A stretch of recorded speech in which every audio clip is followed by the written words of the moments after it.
just outside of Lovettsville here. Pastor Tony was born in Washington, D.C. He was raised in Alexandria as an Episcopalian. He may want to tell us more about his faith journey later on. Graduated from T.C. Williams High School in Alexandria, then George Mason University, where he graduated in 1981. For a period of time, he was a beer, wine, and liquor distributor for about 10 years or less than that or so. We've been sort of discussing this is becoming increasingly common these days of what are called second career pastors, ministers. And it's having that kind of real world experience can be very, very useful. I don't know if it's been in your case, but I imagine so. So after that, then Pastor Tony went to Duke University Divinity School, where he graduated in 1991, was ordained in 1993, presumably as a Methodist. He ordained as a Methodist in 1993. So he's been a parish pastor for about 30 years, has served many locations all in Virginia, it seems, in Stafford County, Mecklenburg County, was in Newport News, Gloucester County, Fairfax County, and then his last assignment before coming here was in Norfolk. And those of you who knew Lee and Cindy Crosby, I mean, basically, they were assigned sort of to exchange pulpits, right? So Lee and Cindy are now at Pastor Tony's old church in Norfolk, and Tony Forsell is up here. Glad he's here so he can tell us a story about Mount Olivet. Rehobeth, you will be talking about Rehobeth also. We had talked to Jim Nenninger, who has attended a lot of these lectures. In fact, Dan Mullen back there introduced me to him. And so we had a couple meetings where Tony and Jim, but Jim has done a lot of the history of Rehobeth. He's a retired pastor, was not the pastor of Rehobeth, but he retired and lives, I guess, next door to the church, right? So that will be incorporated as part of that. And then you will at least touch on the other, and I can say more later if we want, on the old Methodist church that was in the town of Lovettsville on what's now South Loudoun Street, about which not much has been known over the years. So please welcome Pastor Tony.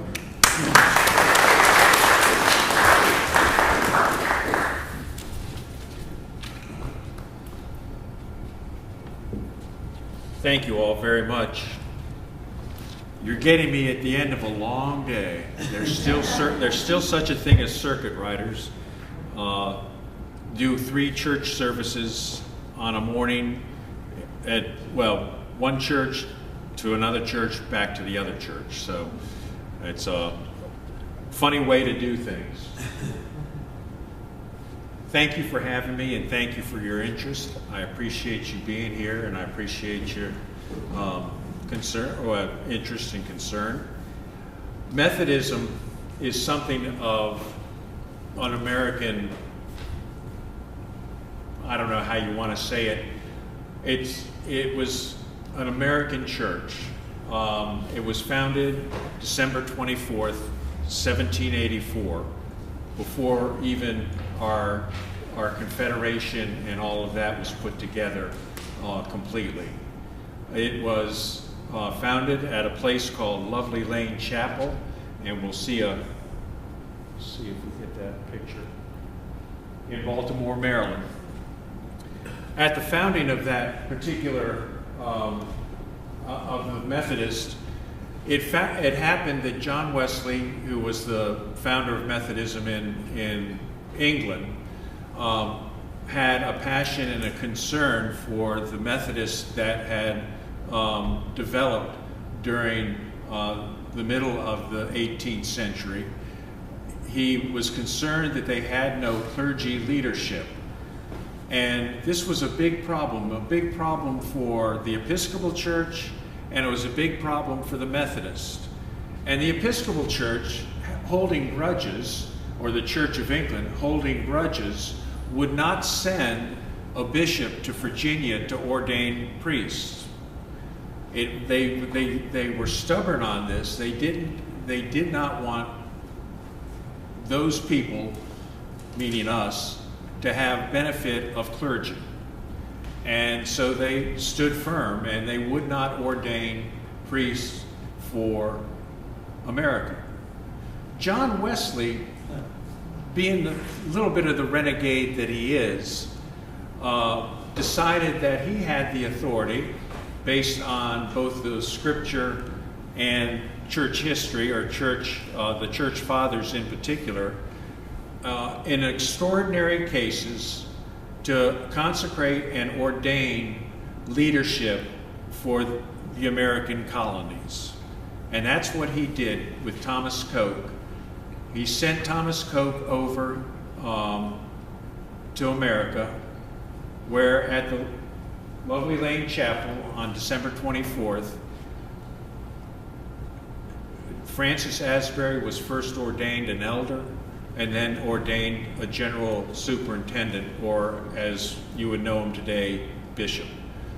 And that is really where the story of Methodism as a church begins. And especially it begins here also in Loudoun County. Loudoun County is the home, Leesburg in particular, of a little spot now. It's just the oh, I don't have my.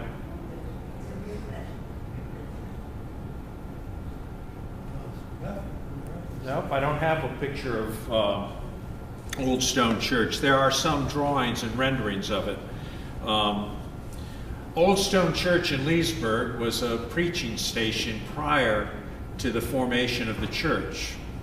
And in that role, they might have built a preaching house. And it was not unusual for Methodists who had a substantial congregation to build some sort of structure within which to meet and hear the word preached. There was no, it was very plain situation. Pews, windows, nothing on the walls, nothing on the outside, no decoration, and a pulpit. And that was it. So Old Stone Church, in its role as a church in one of the first churches in Methodism, maybe the first, became a place of expansion throughout the area. And we had what was called circuits. And circuit riders would ride to different preaching stations along the way, and they would keep on riding until they completed their circuit, and then they would start all over again. And so on that circuit, not only was there Old Stone Church, there was a church called Rehobeth, or a place at Rehobeth where they were also meeting. And we don't have positive proof of it yet, but we believe that Francis Asbury was a frequent preacher there. He rode the circuits all over Maryland, Virginia, and North Carolina. So very likely Rehobeth was both beneficiary of his preaching and may have been beneficiary of his Episcopal leadership in terms of putting together them as a church in 1795. 1795 is right, Don, isn't it? 1789. Huh? 89. 89? 89. Okay.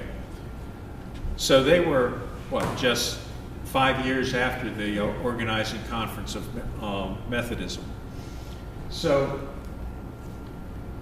Methodism was strong in Virginia, but I don't know how it got to Lovettsville other than through Rehobeth. And it has been said that that's the mother church, if you will, of Methodism in North Loudoun County. And no doubt that's correct, because that's the way it kind of works for us. That a church will be planted, and then there will be more churches planted out of it. This is a picture of current day Rehobeth in its nice little country setting. The only evidence that we can find connecting the Mount Olivet and Rehobeth are in names. Specifically, the name of Cal comes up in some of the records in Rehobeth, and Virt, or V-I-R-T. Verts. Yeah. Verts. Say it again? Verts. Verts? Yes. Okay. That name comes up in a lot of places concerning Methodists. In fact, all through the ones we're going to cover. So Rehobeth there has been in active use, 230 years? Something like that. So it's pretty impressive. Since the very beginning, pretty much.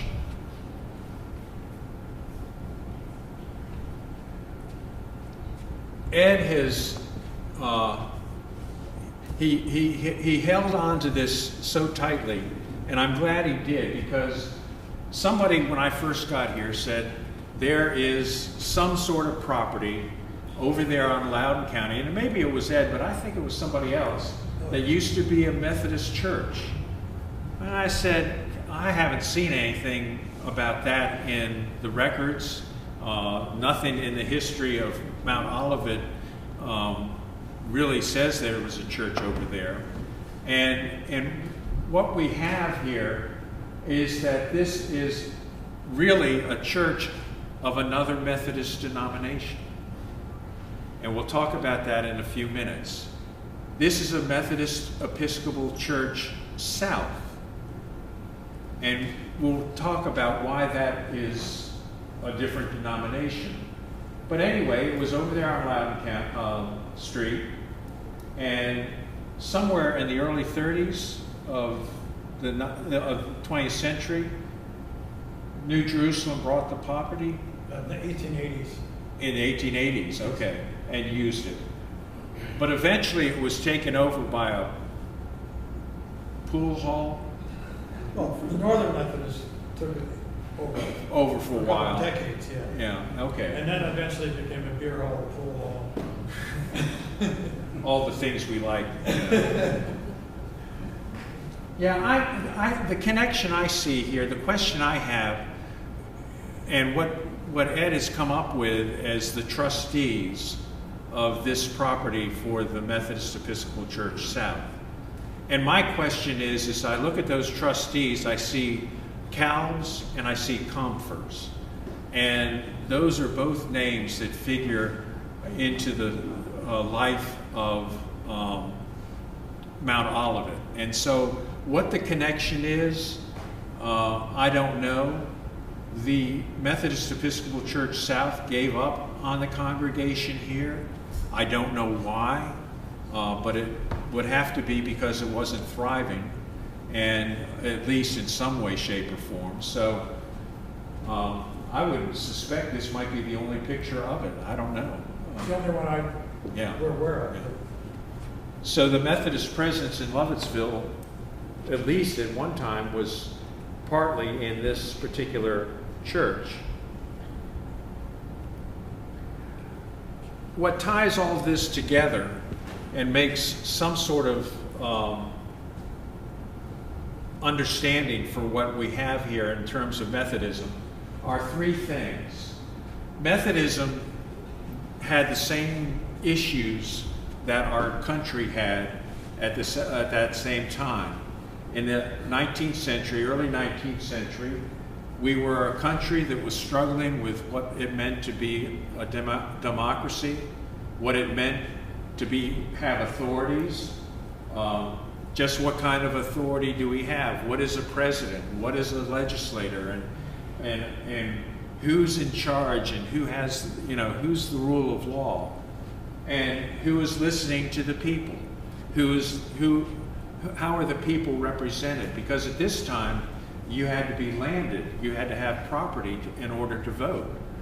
And so there was this kind of ferment, if you will, in our culture at that time about people having the right to speak and vote in the organizations that they were a part of.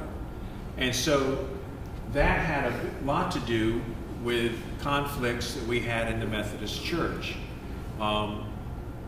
And so much so that in 1832, a number of Methodists broke away from the Methodist Episcopal Church North and became Methodist Protestants. And their whole argument was that bishops had too much authority and the laity had too little authority and say. And so they established their own denomination separate, which was strong in Maryland, Virginia, and North Carolina. I have not seen any evidence that there were any Methodist Protestant churches here in Loudoun. But that would be a good question to pursue. Did Methodist Protestants exist in Loudoun County when they first broke away? More importantly, of course, is the issue of slavery. Methodism, in its very beginning, was anti-slavery. It was written into our rules. It was part of what we were about. We did not believe that it was correct, or it certainly wasn't God's will.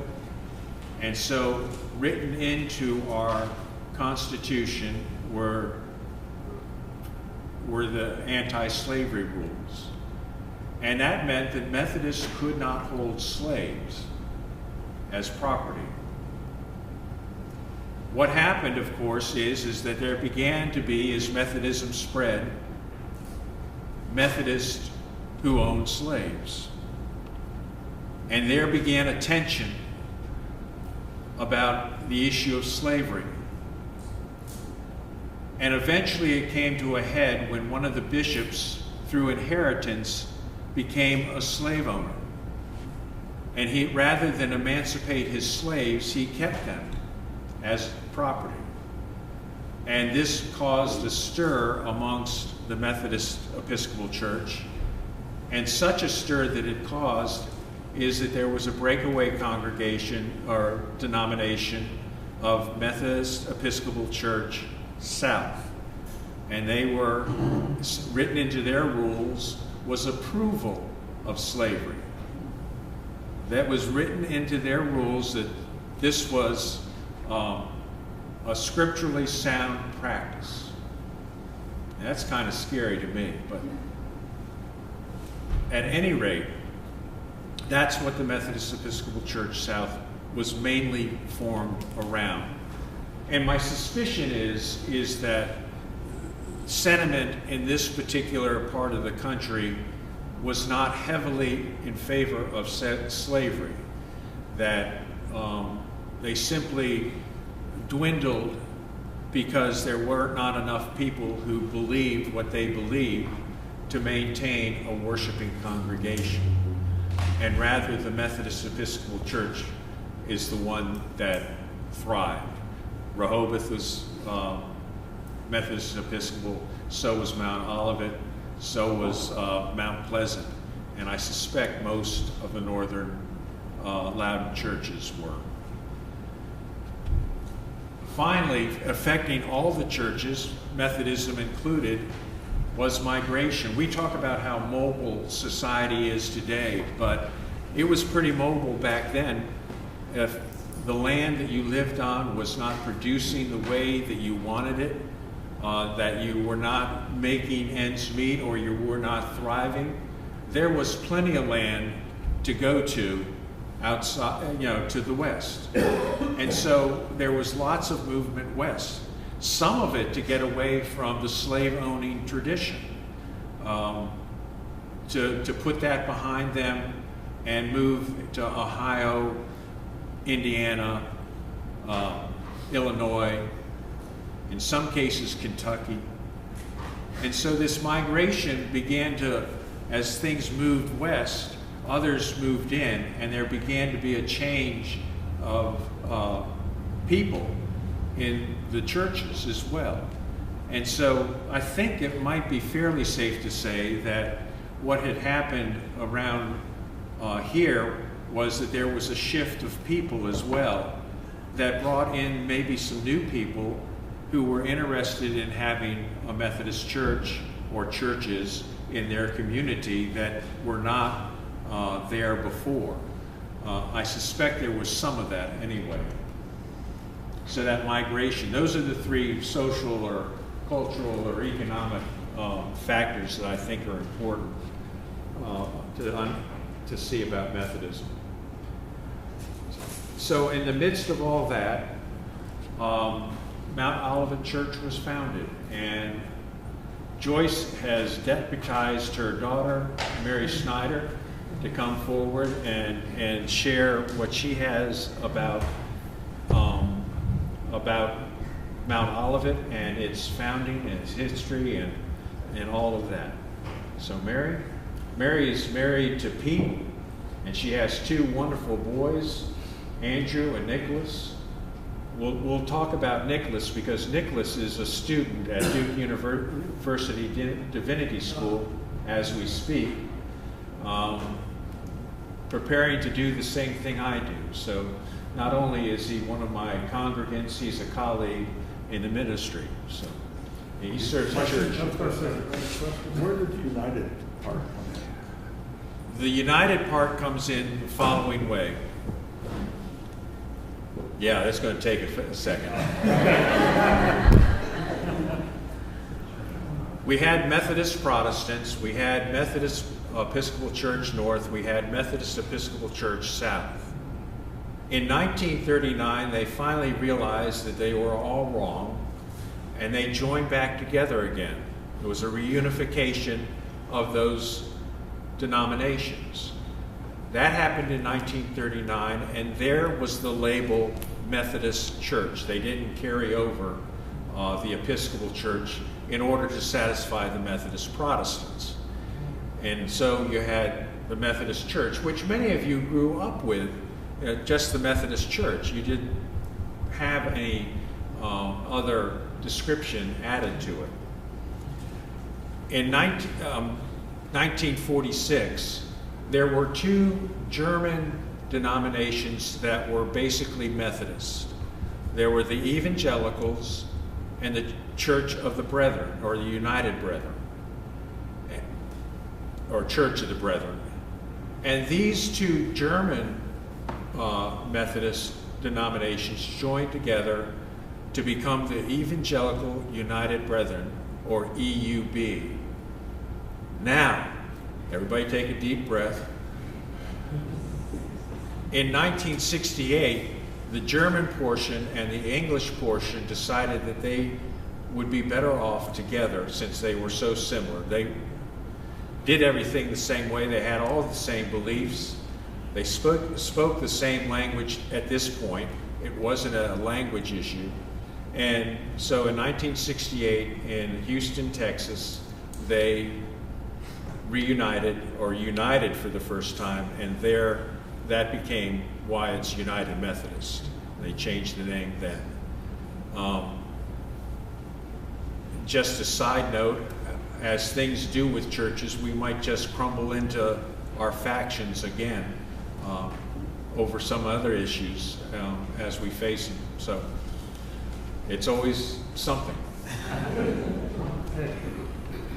One more question? Sure. About the circuit. What you're saying about the circuit. How long would a circuit last? Is that It would be probably enough for them to cover in 3 months. So you're talking about there may have been 100 preaching stations on a circuit, and they rode constantly. They were studying on their rounds. They were ministering on their rounds. It was a hard life. Many a preacher was broken down big time and lost their life. Did the membership in the church put that on? So they had a place to sleep at night? Yes, very often a prominent Methodist in the community would be both the place where they stayed and the place where they preached. Very likely that somebody invited them to come and make that a preaching station. So, yeah.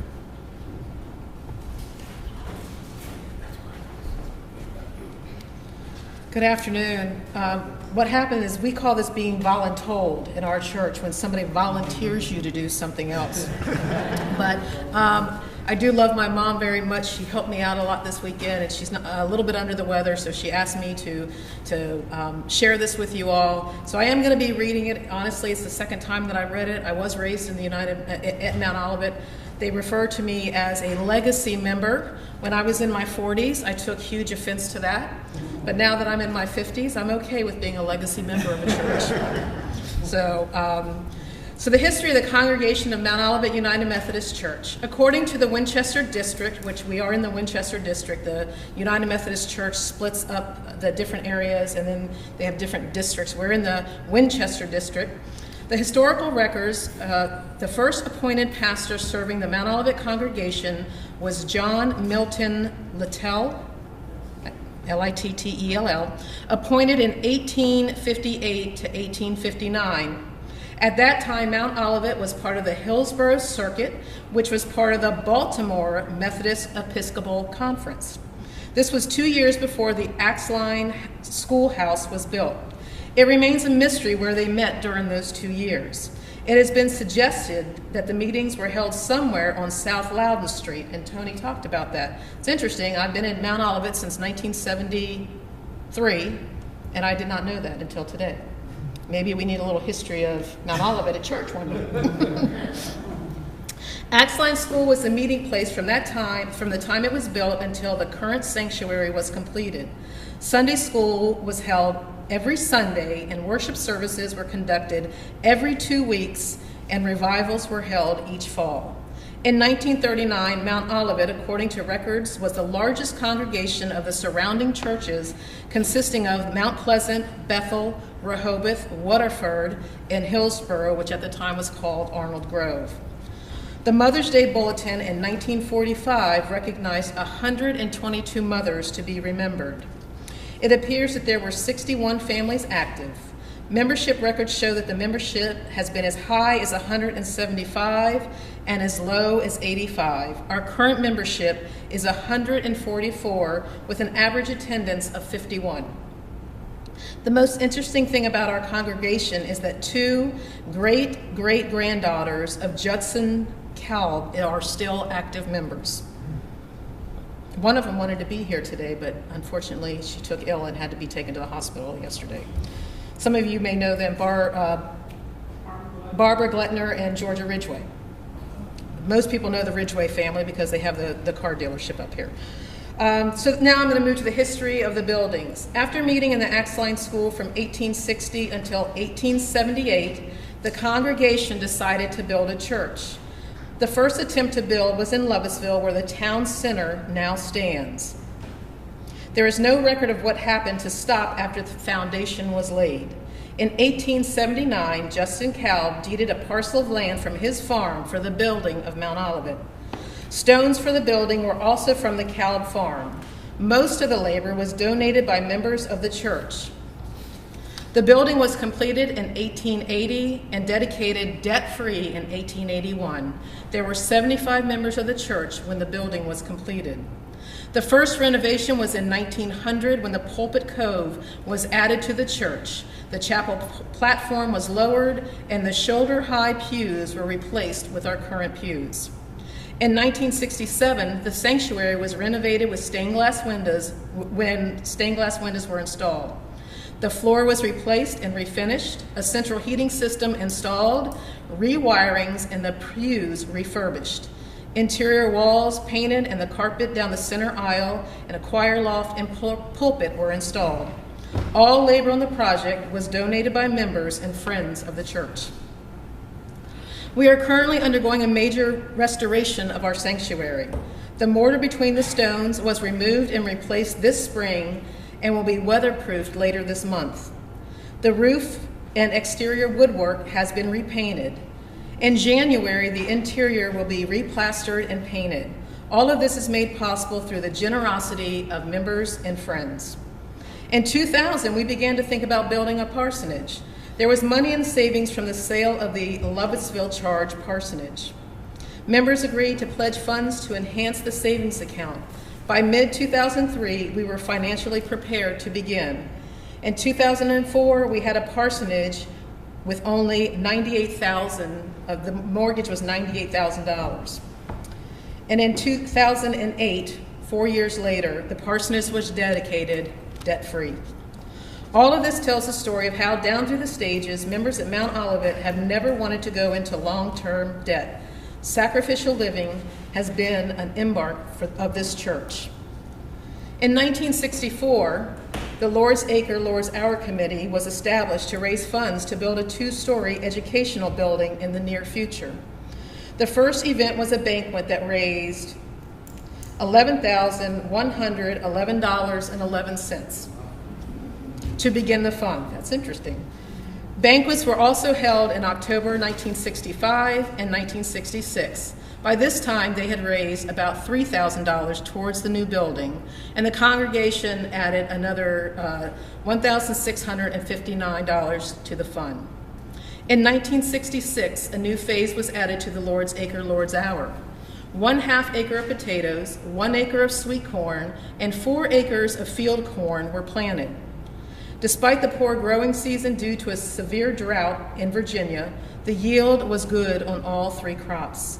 All the seed, fertilizer, and labor were donated by members and friends of the church. The crops were sold. Planting crops continued for about 3 years and then replaced with the annual Arts and Crafts auction. This event showcased the many talents of our members, both in woodworking, artistry, floral arranging, seamstress, and cooking. The Arts and Crafts auctions began in 1969 and continued into 1980s. I still have 2 quilts that my parents bought and one of those back then. Leona Fleming, and I think they might be both from Leona Fleming. I still have them to this day. And the annual spring and Hammond turkey dinner was added in 1973, and the chuck wagon dinners held in September were added in 1974. We still have our spring and ham and turkey dinners in the spring and in the fall. So maybe some of you guys have come. If you haven't, you should. We have one coming up next month. Fundraising for this dream of this Foxhall, our educational building, began in 1964, and the groundbreaking ceremony was held on April 25th, 1971, and the cornerstone was laid on May 6th, 1973. No money was borrowed to reach this point. In 1974, we were using the building even though the interior was incomplete. We huddled around electric heaters in the center block lower level to have Sunday school. The building was completed and dedicated debt-free on August 24th, 1980, at the 100th anniversary of the dedication of our sanctuary. The fundraising ability of this congregation has to be admired. In November 11th, 1993, we began the annual Country Christmas Craft Fair to raise funds for the upkeep of Foxhall. This and other fundraisers remained in place for several years. The amazing thing about Foxhall is that no money was ever borrowed for the building, furnishings, or maintaining the structure. Work was done as money became available to purchase supplies, and work was done with volunteer labor provided by members and friends of Mount Olivet. Even the plumbing and electric labor was either totally or partially donated. And now this is titled The Ministry of the Current Congregation. So now I'd like to tell you a little bit about our current congregation. Because we are 3 miles outside of town, it is difficult to be easily recognized by new residents and visitors. Therefore, we really have to be proactive to be noticed. We participate in town events, and we offer help to those in need through our outreach efforts. 7 years ago, after preaching a sermon, Pastor Crosby challenged 10 members to invest $1,000 of his money in a ministry to see how much they could return with. 10 participants took $10 each. Susan Heskett decided to start a fund to help people having a short-term, unplanned need. During the past 7 years, we have helped our neighbors with electric, fuel, medical, dental, auto, and rent for the total amount of $70,005. Sounds unbelievable, but it's true. Our Christmas Eve offering goes to this fund, and many generous people have made special donations. With the help of the Ruitans and others, we are in the Backpack for Buddies program, or as we like to call it, weekend warriors to support the Lovettsville Elementary School, and our sister church, Rehobeth, also participates in that. Give a little call out for our brothers and sisters over there. The number of students we serve varies each year. We've had as many as 38. We started the year with 22 so far. So that's 22 children at the elementary school. Each week we give a snack bag to get them through for the weekend. We also take up collections and donate food to our local pantry. Our members are very mission oriented. In the past, we have sent groups to Mexico, Peru, Haiti, South Dakota, West Virginia, and we have done some local mission projects here in Lovettsville. We average 2 trips a year to DC to feed the homeless. This year, we decided to donate the proceeds of all of our fundraiser meals to local charities. The April Hammond Turkey Dinner allowed us to give Building Confident Kids, a local charity, $972. A Mexican dinner in July generated $526 for Mosaic, Virginia of Leesburg, a faith-based organization providing an alternative to Planned Parenthood. Mosaic is funded by churches and members of the community. On October 21st, the Fall Hammond Turkey dinner proceeds will be donated to the Coalition to Salute American Heroes, a veterans organization. Oh, look, you are invited to come out and generously support this worthy cause.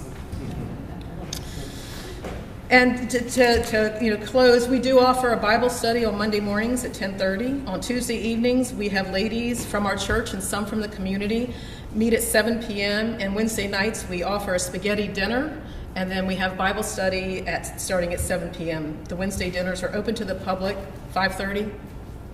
I thought I saw Mike come in. They start at 5:30? So if you don't want to cook, come on out. And we also have a children's after-school program at 3 o'clock every Wednesday. And dinner follows at 5:30. And we would also like to invite you to fellowship with us at any time. Our praise and worship service is at 8:45 on Sunday mornings in Fox Hall. At 10 o'clock, we offer Christian education time or Sunday school. And then Pastor Tony goes across over to Mount Pleasant for their worship service at 10 o'clock. And then he strolls back through Lovettsville, probably a little too fast some days. And he returns to Mount Olivet for our traditional service at 11:15. And we do offer nursery for our 11:15 service for from infants to elementary age students. So that's the history and a little bit about Mount Olivet. I don't know if anybody has any questions. I might be able to answer them. No? Does any of your records show where the Axline School was located? Where the Axline School is located. We are at It's down on Axline Road. We actually, a member of our church used to live in that. Yes. Yeah. It's currently part of a house. It was It was added on. Actually, a member of our church, when they lived there, they added on to the old school. Is now a home. But we had members that were members of our church for like 10 years that actually lived there. They're now back in the UK where he was from. Is that the one that's not called, that was later called Brooklyn School? I don't know if that was called Brooklyn School. I don't know. I think it was called the Axline. I think it was always Axline. Different thing. Yeah. It was Axline, and then it burned, I think, and then it became Brooklyn. I don't know. the Axlines helped to settle on its there. 2 brothers. Oh, yeah. And, Okay. You may want to, show us.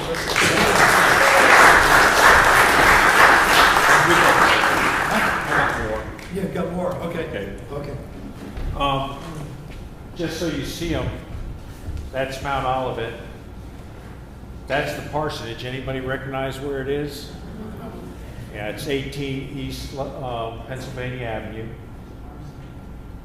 That's the sanctuary of Mount Olivet. And a couple things about the sanctuary. Initially in Methodist churches, they would have been what's called center pulpit. There would have been a pulpit in the center and maybe a table for the sacrament down below the pulpit. But the pulpit would be real high, and my understanding is that this is the way Mount Olivet started out, with a very prominent pulpit and a table for the sacrament. If you want to see a really outstanding example of that kind of architecture, have you ever been to Christ Church in Old Town Alexandria?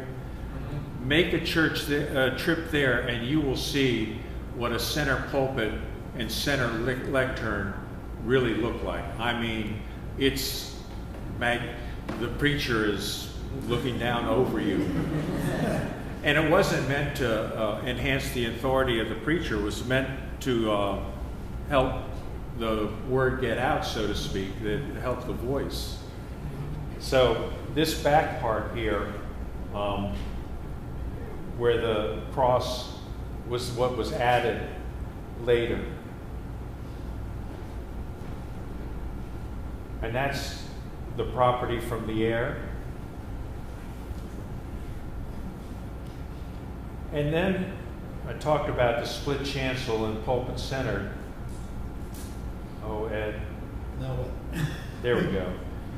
If you look around in here, you see stained glass windows with certain symbols. And the reason I bring this up is that it's important when you look at buildings to notice what symbols, especially church buildings, what symbols are in display in that building. And windows are a great way of telling stories or telling about our faith. And in fact, that's what they were supposed to do when in the old cathedrals, was to tell the whole story of the Bible as you went around with the stained glass windows. Because people couldn't read, but they could tell the story about the window. In Mount Olivet's, they have this particular window, which is the bread of life. They have one about the word, and I think you'll see right over there the same symbol. And of course, the communion cup. Just sound like they're over here. Yep, right there. Noah's Ark. Anybody see that here? No, I don't think they have a Noah's Ark. No, that's the Nativity. The Ten Commandments, somewhere around here. Right over here. Yeah.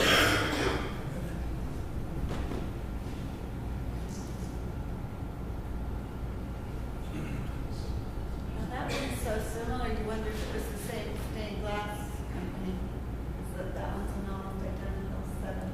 Say that again? That one and that one match so well.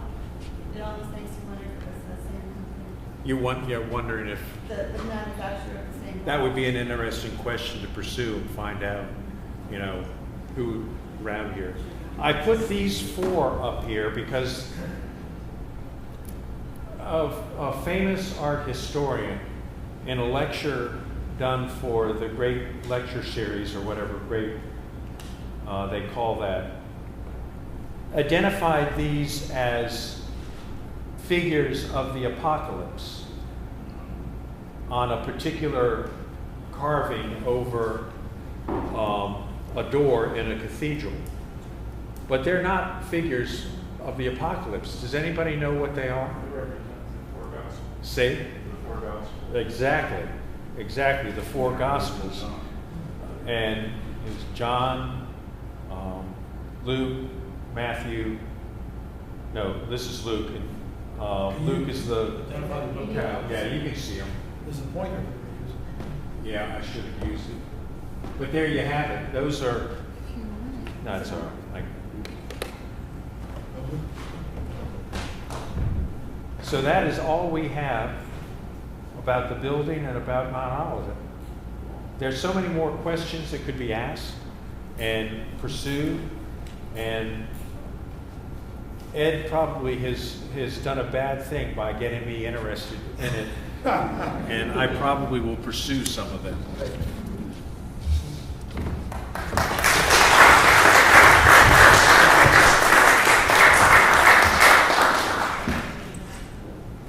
Okay, I'm going to say a little bit more about the church on South Loudoun Street, if I can find my presentation. Before I do that, it's our custom here to, as you notice, we do not charge admission to these lectures, and we would like to keep it that way. What we do is to pass the hat and ask that you contribute as generously as you can to support the cost of the lecture series and the operations of the Historical Society and the museum. So a couple of we'll designate you ushers today. We'll be passing the basket. Now, I'll sort of transition into the question period. Most of the names of the members were German names. And as Tony said, you always had thought of the Methodist Church as an American church. But he clarified some of that on the two branches of that, which were basically German, were Methodists who were recruited, converted, whatever, among the German population, particularly in Pennsylvania, the Evangelical Church and the Church of the Brethren, which later became the United Methodist Church. In looking at the history of New Jerusalem Lutheran Church, which I've done fairly intensively, there was a period in the early 1800s, particularly 18 teens and 1820s, where New Jerusalem lost, looks to me like about 90% of its members over the language controversy, because the pastor refused to have any services in English whatsoever, did everything in German. And by this time, you're dealing with second, third, some fourth generation Americans, whose families came here early in the 18th century, early 19th century. They're speaking English. So in general, the pattern was that many Lutherans became Episcopalians, Presbyterians, Methodists during that period. And looking at Rehobeth, with its date generally given, at least for the church building, I think it was 1818, although it goes back earlier, I was curious as to whether a lot of Lutherans had become Methodists in that period. I went through some of just looking at the cemetery and the church rolls, and some of the families that definitely were people who were baptized and confirmed in the Lutheran Church and then became members of Rehobeth were the Krim families, C-R-I-M, Kalb, Samuel Kalb had been originally baptized Lutheran. The Snoots, some of you, the people who know the Civil War history in this area know this, the famous story about the Snoots brothers, who there was Charles and William, and they were on opposite sides. And after the fight at Waterford, Charles was a Loudoun Ranger. And when the Loudoun Ranger surrendered, his brother William Snoots wanted to kill him on the spot and had to be restrained from that. Now, that family was from New Jerusalem. They were both raised in New Jerusalem, Charles and William. I think that Charles was a bit of a hothead because he died in a knife fight about 4 years after the war. But Charles is buried in New Jerusalem and William is buried at Rehobeth. And I think, well, actually one of the family researchers thinks they reconciled because William named one of his sons Charles Hamilton, which was after his brother. But that's a family definitely that was both places. Other families that definitely went from New Jerusalem to Rehobeth were the Vertzes, the Waltmans, Bruce is back there, the Waltmans of Brunswick, who originally, Joseph Waltman was a big landowner in Brunswick, were originally from Lovettsville, and the Wolford family of Wolford Road. So there's probably others. Now I did this question of the church on South Loudoun Street, the one that's pictured here, is referenced in the book on the German settlement which is the standard history of Lovettsville. It just says very little about it. There was one reference in New Jerusalem's history, which said that New Jerusalem had purchased the property over the opposition of many members. And it did operate a church and Sunday school there for a couple of years. Now, so I went to the courthouse and was looking at the deeds, and actually that led me into some of the Chancery Court. There were actually a couple lawsuits involved in this question. But the way it played out, Mary mentioned that the Mount Olivet first had started to build a church in town.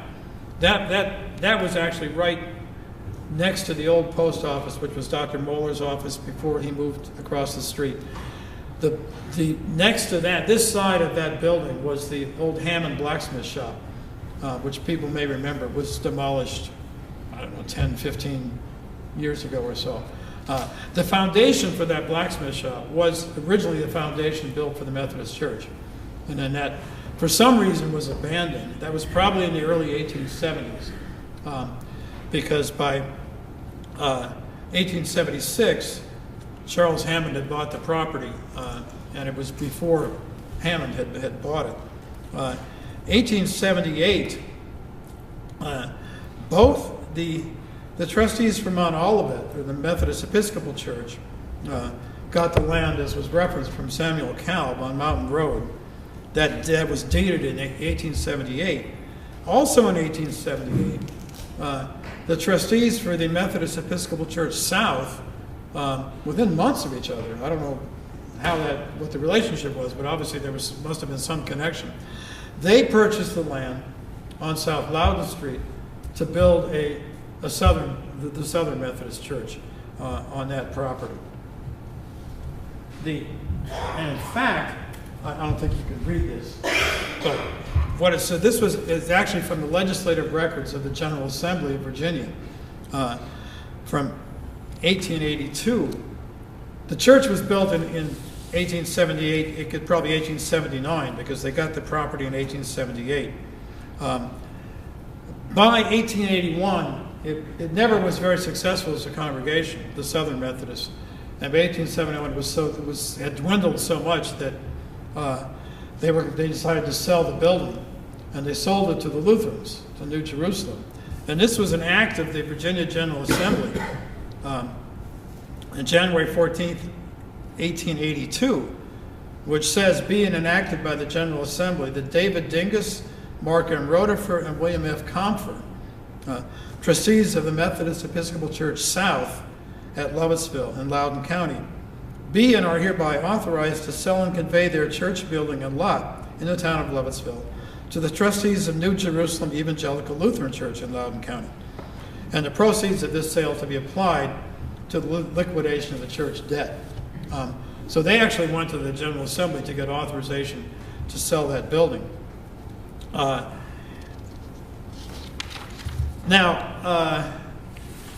New Jerusalem then operated that church for about 6 or 7 years.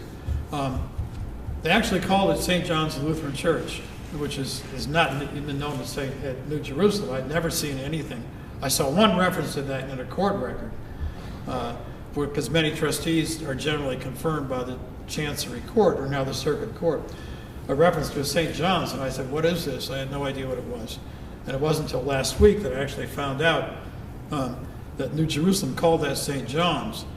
And then there was a lawsuit within New Jerusalem because there were the 3 trustees who were the legal holders of it were sued by, no one in New Jerusalem knows this, by the way, were sued by a lot of people said acting on behalf of the rest of the congregation. Many were elders and council members. And they said that the plan had been to move New Jerusalem into town. The New Jerusalem would abandon the old building, which was not old. It had only been rebuilt after a fire in 1868. So this was 20 years old. The one on Lutheran Church Road down from the firehouse. That they were going to sell that building and move into town at the building in the town. And this was to basically block that from happening, instead to say that they had to sell the Methodist Church. The trustees, among whom were Luther Potterfield, who was the subject of one of our lectures and was one of the trustees of New Jerusalem, they basically agreed with what was said. They didn't dispute the allegations and it consented to selling the building. So it was, I don't know if it started as a hostile action, but they ended up all agreeing with each other. And New Jerusalem did sell that building and stayed, ever since in the brick building right outside of town. Now, what meanwhile, they sold it to the Northern Methodists, to the Methodist Episcopal Church. And the Northern Methodists operated it from approximately 1890 until 1930. And this is sort of an enigma because it doesn't really show up in the Mount Olivet histories. The trustees, many of them seem to be people who were members of Mount Olivet. So whether it was, I don't know what the relationship was, but it was definitely there till the 1930s, in which point they got authorization from the conference. It started, I guess, with the circuit, then it was a Winchester conference, the Winchester District Baltimore Conference, which is the main church body, and then went to the court to get authorization then to sell the building. So it was sold at that point into private hands, and presumably the people who were there went to Mount Olivet. But that also was not without a lawsuit. When it was sold to New Jerusalem, the trustees, Mark Rutherford, Comfer, and Dingus, and Comfer later ended up as a trustee of Mount Olivet. So this is William F. Comfer. They got sued by other members of that. What was a very small, about a dozen members of the Southern Methodist Church. They were sued by the other members for saying that they had not accounted for the proceeds of the sale when it was sold to the Lutherans. Now, Mark Rutherford was the one who really was the lead trustee, obviously. Comfer said that he had been appointed a trustee without knowing it and had opposed the sale. Dingus had moved out of the state. And Rutherford, it seems to have, the charges I think were pretty baseless. And I don't say that just because Bill George, who's a great-grandson of Mark Rutherford, was a friend of mine, and was on the board of the Historical Society. But it looks like he handled himself well. The court found that they had accounted for the funds and had done everything they were supposed to do. And now, so that suit went away too. But it was quite curious and somewhat shocking to me that both these churches ended up going to court, suing other members of their own congregation, both the Southern Methodists and the Lutherans on this. Now, Mark Rutherford is also an interesting case because, I don't know, some of you may remember, we had the notebook of Kate Souter that was found, and we sort of had an unveiling of it a couple of years ago. The notebook, she had a diary during the Civil War period. Kate Souter was a local girl. Mark Rutherford was a Confederate soldier. He was from the Valley, but he was in a Mississippi regiment, was a friend of Americus Souter, who was buried in the Reform Cemetery over here, and came home with Americus Souter at one point, met Americus' sister, Kate, and after the war, Mark Rutherford and Kate Souter were married. They were married in this church here, although this would have been over where the cemetery is at this point. And according to Bill and the church histories, they became members of New Jerusalem. But somehow Mark became the leading trustee of the Southern Methodists on that church, for the church on Loudoun Street. And then after the war, went back and was a member of New Jerusalem for the rest of his life. But this just kind of shows how complicated all these things are, and the interplay between the different churches in the community. I mean, the Lutheran and Reformed were, of course, being German, were very close all along, and families were baptized one church or the other, depending on what minister was here. The Methodists, less so, but we see also that particularly here, there was some fairly close connections. Now this won't be very clear to you, but this is this map. Here it is. Part of this map is one some of you have seen if you've been to the museum, which shows this is the main street of Broadway. And then the map we have in the museum and the town hall and so will show basically both sides of Broadway. What we're going to look at in more detail is this triangle here. And that. Is that because of Locust Street? Yeah, this is Locust Street. In fact, once known as Potterfield Alley, I found out from looking at old deeds. That's Pennsylvania Avenue. This is South Loudoun. This is where the Mount Olivet parsonage is, as you saw the picture. Now, this area, this here, the blue area that's marked in blue, is where the Methodist Church South was located. That's right at the bend in South Loudoun Street. It's the second lot going south on Loudoun. It was once called the Scales Lot. And we looked at this because this was where the first black or colored school was in Lovettsville, the House on the Point, which is, we talked about this 2 months ago in our lecture on the pre-integration schools. What's now the African Chapel, the AME Church out in this area here, was first there. So this lot, I've actually looked at this lot quite a bit because Luther Potterfield owned all of this, and his house was there, which I know a little bit about since that's where I live now. And Potterfield, so he was involved in this whole business. But that's where the church building was. And the lot of the present house that's there pretty much conforms to what was the church. And the deeds for up until the 1970s, it was sold many, many times afterwards. The deeds always referred to it as the property of the Methodist Episcopal Church South. That building, as I think we alluded to a few minutes ago, eventually went into private hands. It was first bought by John D. Brown, who was the funeral home family. And then during the Depression, he lost it. He passed away. It ended up as a pool hall, a beer hall, a saloon, and it was burned in 1948. Some people say that was, divine or human retribution for having a saloon in a former sanctuary. That's sort of local legend. But it definitely was that, and then it became used as actually a church, a picnic area and stuff for a period of time too, and now there's a home on it. But that's a little bit of the sort of unknown history of Lovettsville, which I had a lot of fun digging up. So we have other questions. I'm sure we have time, and Tony and Mary, I imagine, will be happy to answer any questions you have. If you wanted to turn the church into a beer hall, would you have to go through the General Assembly to get permission to do that? You have to go through the Virginia ADC board.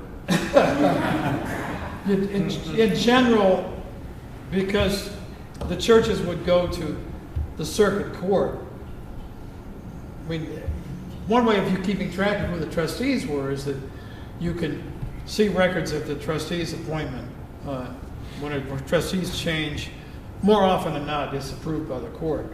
As we referenced here, when they sold the buildings, that was authorized by the court. And when the Northern Methodists shut down in 1932 actually, the property was sold, that was approved by the court. Becoming a beer hall is something else. Tony, you want to come back up for any questions? Sure. See, there's a place for your two careers come together. Pardon me? Knowledgeability about the beer hall and Your two careers.